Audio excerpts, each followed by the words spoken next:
సలహాదారు Elon Musk కు grand గా వీడ్కోలు పలికారు అమెరికా ప్రెసిడెంట్ ట్రంప్.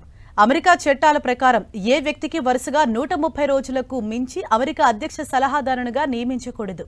దీని ప్రకారం నిన్నటితో ఎలాన్ మస్క్ గడువు పూర్తయింది. దీంతో ట్రంప్ కార్యాలయానికి వెళ్లిన మస్క్ కు సాదర స్వాగతం పలికారు ట్రంప్.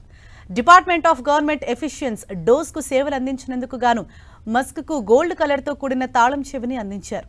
దేశం తరపున అందిస్తున్న ఈ బహుమతిని ప్రత్యేకమైన వ్యక్తులకి అందిస్తానని ఈ సందర్భంగా ట్రంప్ చెప్పారు.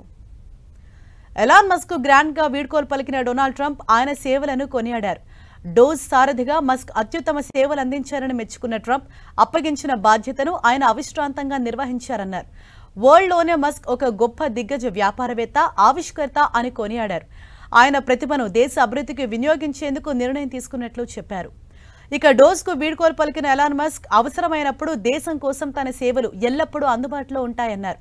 ఇక నుంచి తరచుగా అమెరికా అధ్యక్ష కార్యాలయాన్ని సందర్శిస్తానని ట్రంప్ కోరితే అవసరమైన సమయంలో సహాయం చేసేందుకు సిద్ధమన్నారు. డోస్ పదవీకాలం పరిమితితో కూడుకున్నదని, ఇక నుంచి ట్రంప్కు వ్యక్తిగతంగా స్నేహితుడిగా, అడ్వైజర్గా ఉంటానన్నారు. ఇది డోస్ కు ముగింపు కాదని, ప్రాజెక్టు ఇప్పుడే ప్రారంభమైందని, $1 ట్రిలియన్ వృధాను ఇది అరికడుతుందన్నారు. ఇక ఇప్పటి నుంచి తన వ్యాపారాలపై మరింత దృష్టి సారిస్తానన్నారు ఎలాన్ మస్క్.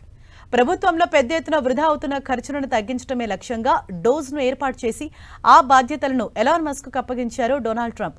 దీంతో ప్రభుత్వంలో సమూల మార్పులు చేసేందుకు, పలువురు ప్రభుత్వ ఉద్యోగుల తొలగింపునకు ఎలాన్ మస్క్ సూచనలు చేశారు.